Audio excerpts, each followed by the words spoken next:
And I'll just introduce myself. My name is Greg Schwartz. I'm one of the gastroenterologists at Mid-Valley Gastroenterology in Corvallis. I've been in the community here since 2006. And it's really a pleasure to have an opportunity to speak to you all about a very important topic, understanding colorectal cancer and screening. I will be using some slides from the latest update from the American College of Gastroenterology. The colon cancer screening guidelines were updated in 2021. So this is a really timely talk, as this is a very kind of pertinent and important subject throughout all of medicine, especially gastroenterology, and recently revised. So during the course of the talk, we'll touch on a number of subjects, but I think it's probably best to just start off by asking, what is colon cancer? And colon cancer is a disease in which malignant cells form in the inner lining of the colon or rectum. The colon and rectum together make up the large bowel or large intestine. And this is considered the last segment of the digestive system, with the esophagus, stomach, and small intestine being considered the first three sections. And the main function of the colon or large intestine is to reabsorb water from the contents of the small bowel so that solid waste is formed and expelled. The first several feet of the large intestine is the colon. The last 6 inches is the rectum. And this is a diagram just for understanding anatomy-wise. What we're talking about is the colon, which is this structure on the outside, otherwise known as the large intestine, the last segment of which is the rectum and then terminates at the anus. So the question we all want to know, why is colorectal cancer screening important? And the main thing is that colon cancer is a preventable disease, not just a detectable disease. Colonoscopy is a test specifically designed to prevent colon cancer. It does so by removing precancerous growths, which are called polyps, and we'll talk more about this throughout the talk. And by doing so, that reduces the risk of colon cancer. Screening with colonoscopy and polyp removal prevents colon cancer before it starts. That's the true power of prevention. What cancers can actually be prevented with screening? Prostate cancer cannot be prevented with screening. It can be detected. Breast cancer can be detected but not prevented. Colon cancer can actually be prevented through colonoscopy. So in the United States, colon cancer is the third most common cancer in both men and women, and it is one of the most preventable. Regular screening and removal of growths in the colon, called polyps, will reduce the risk of developing colon cancer by up to 90% through use of colonoscopy. So how does colon cancer start? Most colon and rectal cancers start from benign wart-like growths, which are on the inner lining of the colon or rectum, and those are called polyps. Now, not all polyps have the potential to transform into cancer. The kind that do have the potential are called adenomas. Typically, it takes more than 10 years, in most cases, for an adenoma to develop into cancer, and that is why some colon cancer prevention tests are effective, even if they're done at 10-year intervals. In certain cases, such as people with ulcerative colitis or Crohn's, or in people with a strong family history of colon cancer, the 10-year interval is too long. But for an average risk person, and we'll define that later, 10 years is the interval. So where does colon cancer start? I think this is a really effective diagram. Colon cancer starts as an innocent growth, a polyp, and it arises in the innermost layer of the colon, which is called the mucosa. So that's the innermost lining. And if cells that are abnormal divide, multiply, and then spread into the layer below the mucosa, which is called the submucosa, then by definition, colon cancer is present.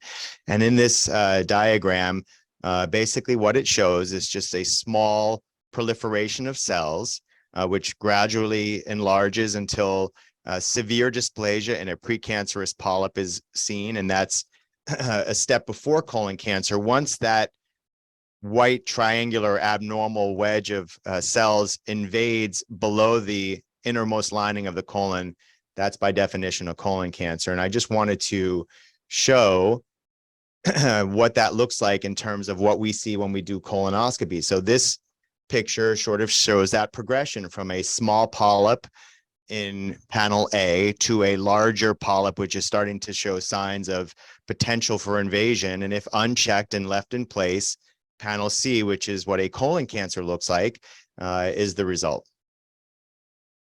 How common is colon cancer? Well, in the United States, it's the third most common cancer for both men and women.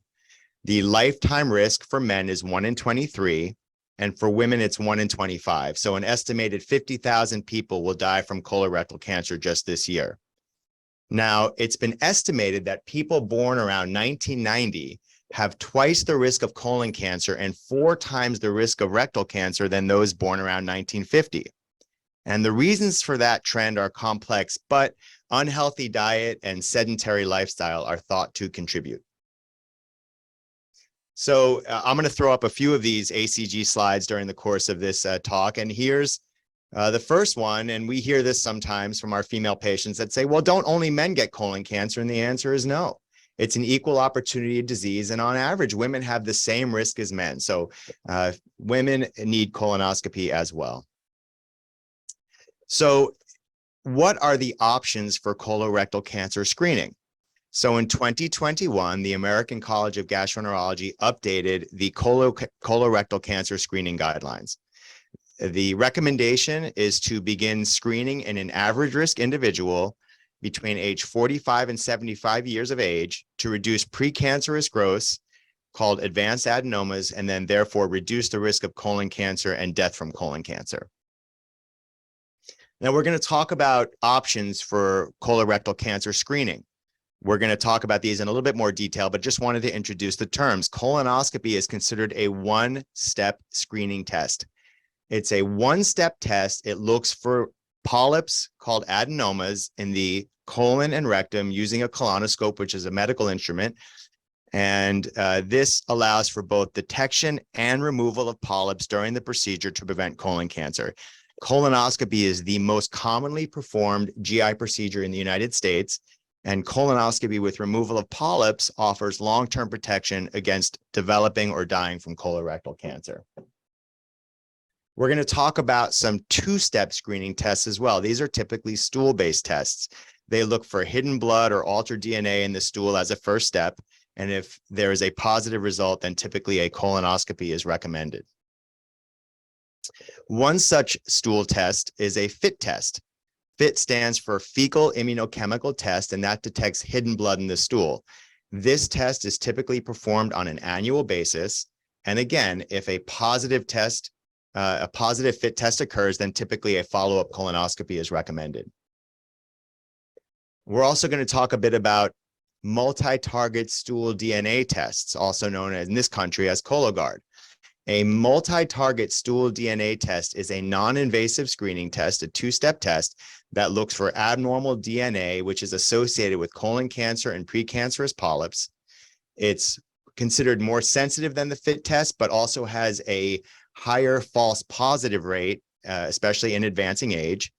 And according to the manufacturer's recommendations, if it's negative, it should be repeated every 3 years. Again, if it's positive, similar to the FIT test, the next step is colonoscopy. And again, in this country at this time, the only FDA-approved multi-target stool DNA testing is Cologuard. Now, there are a few other tests. I'm just going to mention them briefly for people who cannot or will not have a colonoscopy or are not candidates for colonoscopy.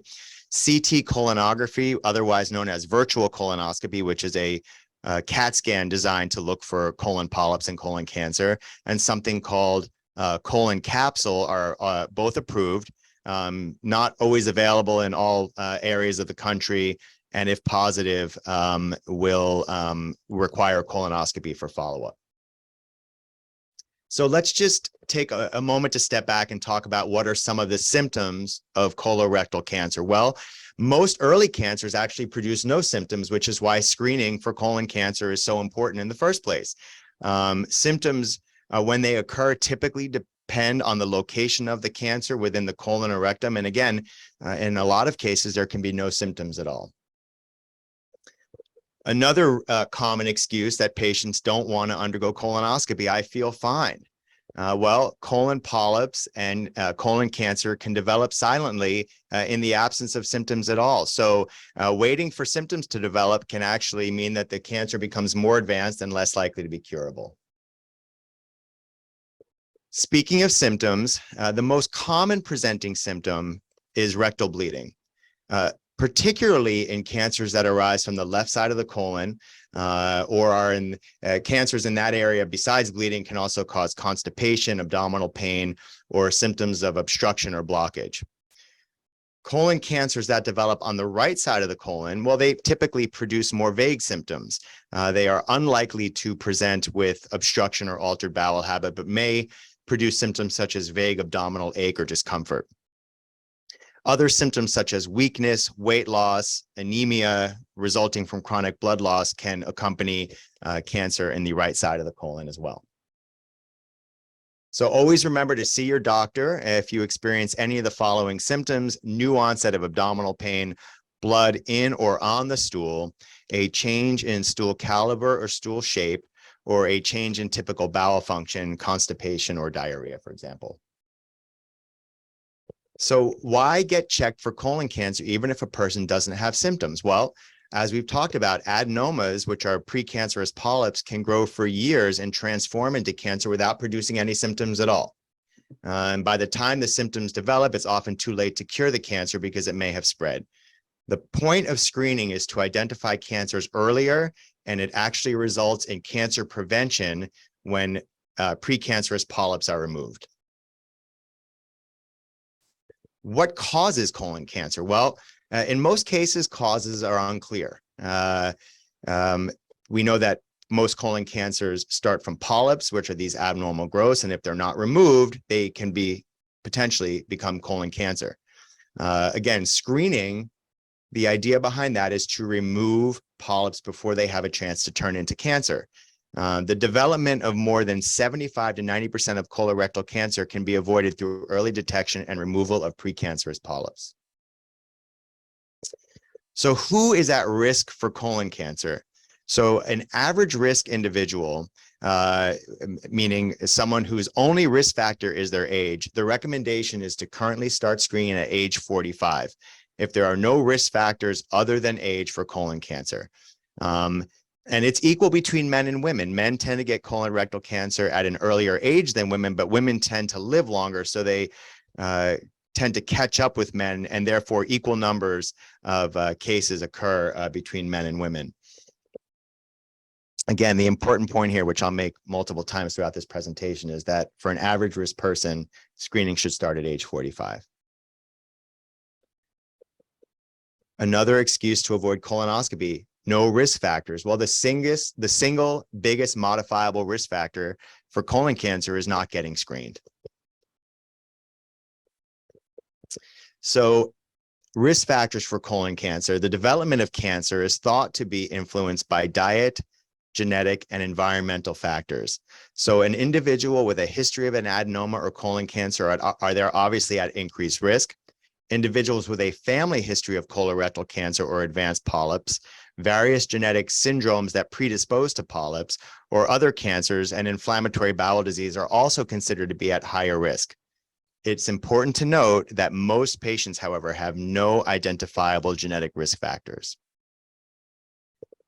So this slide is a little bit busy, but I just will take a moment to just talk about people with a family history of colon cancer. So just bear with me as I try to get through this. So if a person has a history of 2 or more first-degree relatives, such as a parent, sibling, or child with colon cancer, or if they have even one first-degree relative that was diagnosed with colon cancer under age 60, that individual's overall colorectal cancer risk is 3 to 6 times that higher than that of someone in the general population. For someone that has a first-degree relative who was diagnosed with colon cancer at age 60 or older, they have an approximate 2 times greater risk. And for those individuals, there are special screening programs, and we have different recommendations for those individuals versus people of average risk without family history. People who have had colon cancer adenomas removed are at increased risk of developing additional adenomas or cancers. Women diagnosed with uterine or ovarian cancer before age 50 are considered at increased risk of colon cancer. And these women should be checked by colonoscopy at more frequent intervals, typically every 3 to 5 years. And women with a history of breast cancer have only a very slight increase in colorectal cancer. Wanted to spend a slide or two just talking about screening in African Americans. Colorectal cancer has a disproportionate impact among African Americans compared to whites. The incidence rates are 24% higher in African American men and 19% higher in African American women. The stage-adjusted colorectal cancer mortality is also disproportionately high in African Americans, with rates being 47% higher in African American men and 34% higher in African American women when compared to white counterparts. So the reasons for these differences are not entirely clear, but are likely attributed to disparities in care, such as lower rates of screening, diagnostic follow-up, and treatment. Studies show similar benefit of colorectal cancer screening in African Americans and whites starting at age 45.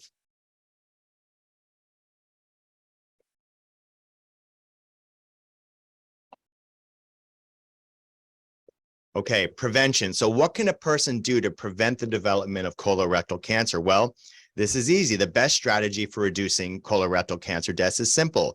Get screened.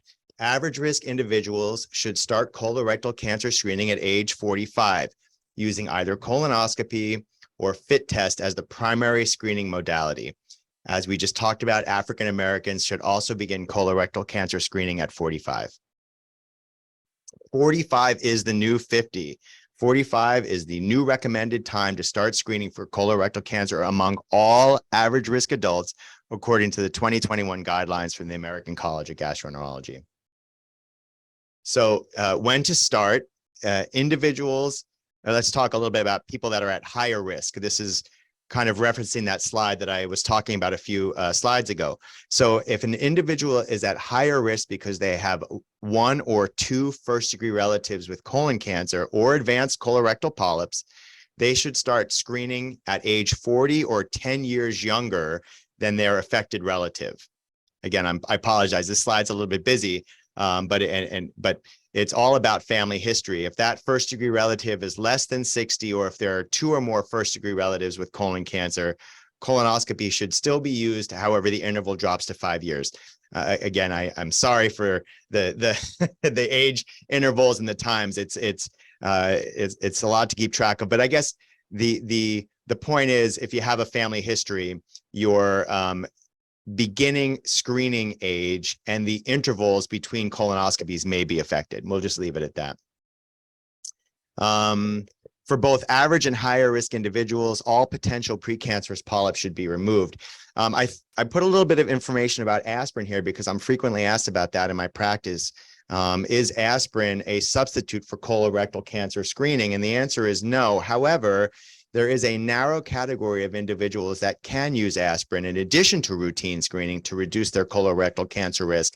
But those are specifically persons that are aged 50 to 69 with a cardiovascular risk of at least 10% and able to take aspirin for at least 10 years. So it's a fairly narrow window that benefits from aspirin in addition to typical colorectal cancer screening. So what are the best options for colorectal cancer screening? Well, we always encourage patients to talk to their doctor about what's right for them. In the 2021 guidelines, the American College of Gastroenterology put forth the following recommendations. Again, the 2-step screening tests are the stool-based tests. The FIT test, the fecal immunochemical test, which detects hidden blood in the stool, and it's typically performed annually with a positive test requiring a follow-up colonoscopy. The multi-target stool DNA test, aka Cologuard, is another non-invasive stool test which looks for abnormal DNA associated with colon cancer or precancerous polyps, a bit more sensitive than FIT, a slightly higher false positive rate, and should be repeated every 3 years. With a positive test, also the recommendation after a positive test is also to follow with colonoscopy. Here's how the FIT test works. The liquid is added to the stool sample. It's injected into a machine. The machine contains antibodies that look for blood in the stool. If it's positive, then the test is recommended to be followed by colonoscopy. But again, FIT test is a stool-based test. Now let's talk about colonoscopy a little bit. So the recommendations currently are to begin screening in average risk individuals between age 45 and 75, again, to look for polyps, remove them, prevent colon cancer from developing. Colonoscopy is considered a one-step test. The procedure allows for detection and removal of polyps. It's the most commonly performed procedure in the US, GI procedure that is, and it offers long-term protection against developing colon cancer or dying from it. No one in my family had colon cancer. I don't need to be screened. Well, don't be the first. Roughly 5 in 100 people are destined to get colon cancer in their lifetime, even with no family history. So what exactly is a colonoscopy? So it's a medical procedure. It allows the physician performing the procedure to directly image and examine the entire colon. It's effective in the diagnosis or evaluation of many GI disorders: colon polyps, colon cancer, diverticulosis, inflammatory bowel disease, bleeding, change in bowel function, abnormal CAT scans, as well as in providing therapy such as removal of polyps. But it's really critical in colorectal cancer screening. And then the real advantage of this, it allows for imaging of abnormal findings and therapy or removal of polyps during the same exam. And it's a one-step test. So what do polyps look like? Well, here's a schematic of the colon. And then in that little picture up in the left there is kind of typically what we might see, what I might see when I'm doing a screening colonoscopy. That is a polyp. And it's removed something like this, where the scope has a channel through which instruments can be passed. And the polyp in this case is being encircled in a wire snare. It's typically sometimes just cut off, sometimes cut and cauterized, and then can be retrieved for analysis. This is typically the kind of overall layout of the room. Patients are typically lying on their left side. Proceduralist is standing behind. There's a video monitor in front, and then the images are seen on the screen. Of course, there's a nurse in the room and an endoscopy technician as well. And there is just a drawing and animation there of how this scope is kind of worked around the colon to the very end and then withdrawn for examination. So a few questions that people ask, and I thought I would just give some statistics here. What is a person's risk of developing colon cancer if they live in the US? So the lifetime risk, which is defined up to 85 years old, is approximately 6% for men and women. The risk is doubled if there's a first-degree relative, parent, sibling, or child who had colon cancer or polyps after age 50, and even higher if the polyps were diagnosed at a young age. There are certain inherited disorders, for example, polyposis syndromes, which can increase the risk of developing colon cancer, but those syndromes in general, compared with the average population, are quite rare. Other important risk factors include obesity, tobacco use, inflammatory conditions such as Crohn's or ulcerative colitis.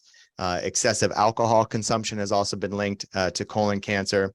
And in terms of family history, also an important factor in determining risk.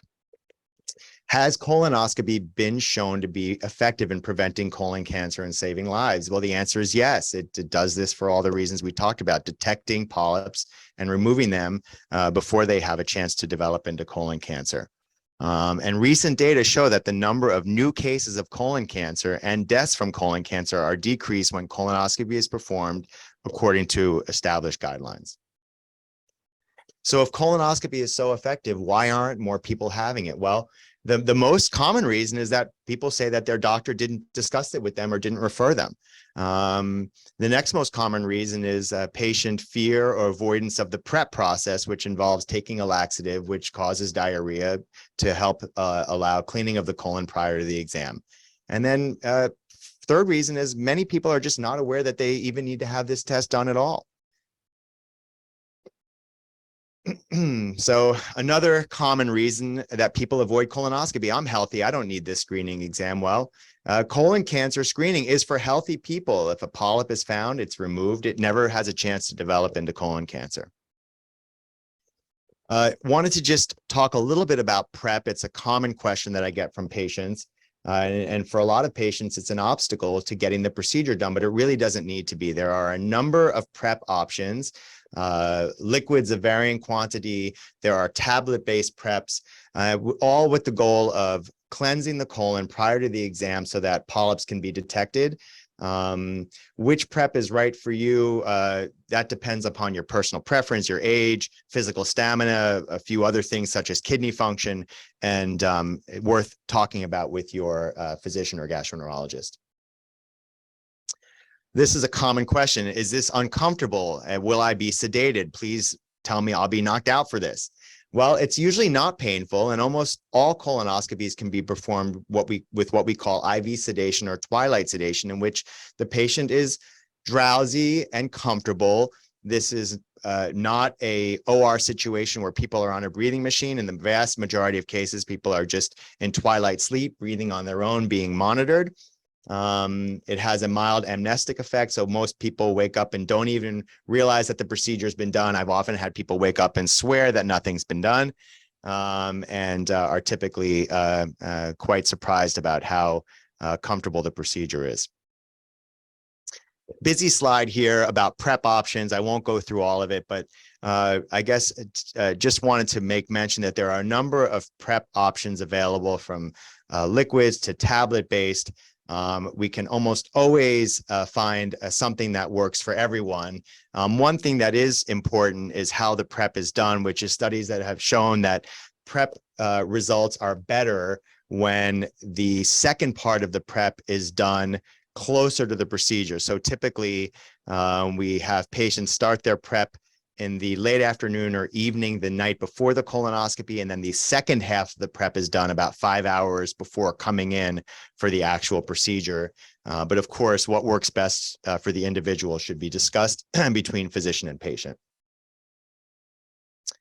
Will your insurance pay for this procedure? Well, yeah, the answer is yes. Due to the hard work of a lot of advocacy groups, this is a huge step forward in that colonoscopy is covered by Medicare and most third-party payers for colorectal cancer screening. Regrettably, a recent study showed a low compliance rate for screening among Medicare patients. So we're working hard to try to get this done. So what are the potential, are there complications from colonoscopy? What are they? Well, yes, there are potential complications, and that's the case for almost every form of testing done in medicine. But clearly, colonoscopy has found to be extremely safe and effective when it's performed by a well-trained physician. Potential complications, while rare, can include complications related to sedation, such as cardiac or respiratory problems, causing a partial tear or perforation in the colon that could require surgery, bleeding from polyp removal or from the procedure itself that could require hospitalization or blood transfusions. But while all of those things sound scary, the risks are really quite low compared with the far more frequent complication of developing colon cancer if appropriate testing is not done. How can a person be sure that they'll receive a careful exam of the entire colon? Well, there are a number of indicators that a person could ask from their provider that might be doing their colonoscopy. One is called the adenoma detection rate. That basically means, is the person doing the colonoscopy good at finding polyps? Should be at least 25% in men and 15% in women. The withdrawal time is another secondary measure. Basically, it's been shown that taking at least 6 minutes to withdraw the scope from the cecum to the rectum is an important landmark indicator for quality. And certainly it's a reasonable request on a patient's part to get a computer generated report which shows that the landmarks of the colon were reached and adequately photographed. Why is bowel prep important? What can I do to make sure that my colon is clean for the exam? Well, it's a video examination of the colon, so the camera can't see through solids. The colon must be thoroughly cleansed to provide the best opportunity for a detailed exam. Always important to pick up the bowel preparation, read the instructions clearly at least a few days before, so there are no surprises the night before. Split dosing, we just talked about doing the first half the evening before and the second half 4 to 5 hours before the procedure. And that timing of the second dose is really critical. And so that's why some patients will ask, why do I need to wake up in the early morning to do that second part? But it is a critical part of the preparation. When should a person have a colonoscopy? I think by now, hopefully we've covered this multiple times. If there are no symptoms and there's no family history, then the first exam should occur at age 45, whether it's a man or a woman, since colon cancer affects both equally. If there is a family history, that may lower the screening age. And there are additional guidelines for suspected or confirmed rare syndromes. And these, of course, can be discussed with your provider. And final slide, 45 is the new 50 to start screening for everyone at average risk for colon cancer. See a gastroenterologist, see your primary care doctor, talk about screening, and thank you for your attention. We're going to get into questions in just a minute, but before we get there, I wanted to just go over some of our information briefly. The Samaritan Cancer Resource Center can be reached a number of ways. You can give us a call. You can look at our website, our Facebook, our Instagram. You can also email us. You can also stop by in person. We have physical locations in Albany and Corvallis. So please, if you have any questions or need information or resources surrounding cancer, please reach out to us. Our next event coming up is April 15th. It's a sexual health retreat with physician assistant Jessica Bell. Registration is required, so please give us a call or reach us in one of the previous ways, and we can get you registered for that. And lastly, let's get to questions. If you have questions, please put them in the chat or Q&A box, whichever is easiest for you. We'll get started. Dr. Schwartz, if someone listening or someone we know needs a colonoscopy, what's the best way to get scheduled for one? Do patients need a referral or can they just call your office? How does that work? Yeah, there are a number of different channels to do that. Typically, they do go through a referral process in which their primary care doctor sends us the referral over to Mid-Valley Gastroenterology. Those referrals are reviewed.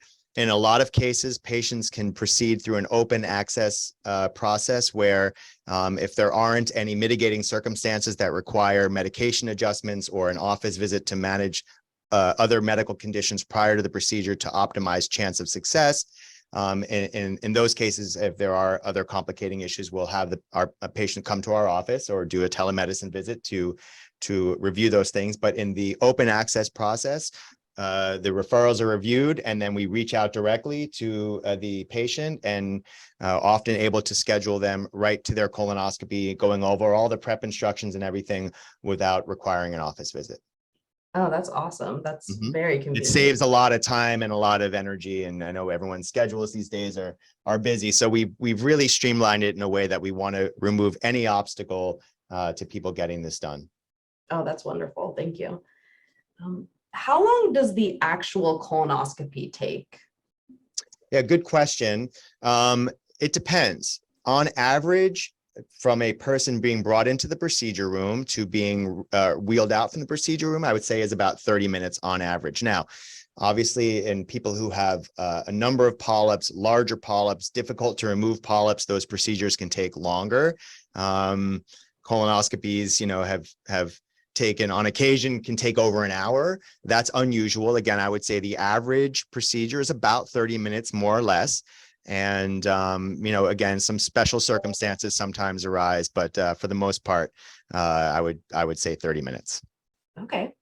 And what about the recovery? Does a patient need to take like an additional day off of work? Are they up and at 'em pretty soon afterwards? The sedation wears off remarkably quickly. It's metabolized quite rapidly. So oftentimes within 15 minutes, people are already pretty much getting their IV removed and getting dressed. I mean, there's a little bit of variability to that, of course. So in terms of the immediate post-procedure recovery, people are usually pretty coherent, awake, alert, and ready to start the discharge process from our facility within about 15-20 minutes. We advise for the rest of that day that the patient not drive, not operate any kind of vehicle, machinery, or equipment, and certainly take the rest of that day off. Typically, people can go right back to work the next day. There are some special circumstances, of course, that we might make recommendations about different diet after the procedure, et cetera. But again, for the vast majority of people, that day of the procedure, once they go home, we tell them obviously not to operate a motor vehicle, et cetera. But by the next day are typically able to go back to work. Great, it's good to know. Have you noticed any disparities based on a patient's residence, urban versus rural, or are people living in certain areas, especially our service area, Lynn, Lincoln, and Benton County? Are there any particular areas that are less likely to be screened that you've seen? I think that we've done a really good job in spreading the word. I think that I'm quite proud of our primary care providers in the various areas.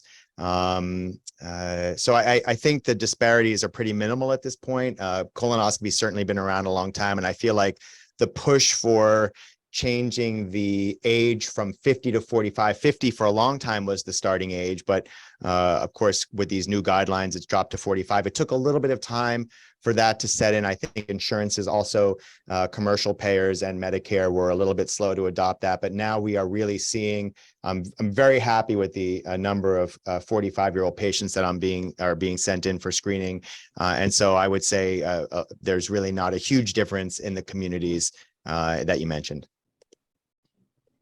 And speaking of insurance, you did say that insurance does cover colonoscopy for the most part. What about the stool-based tests?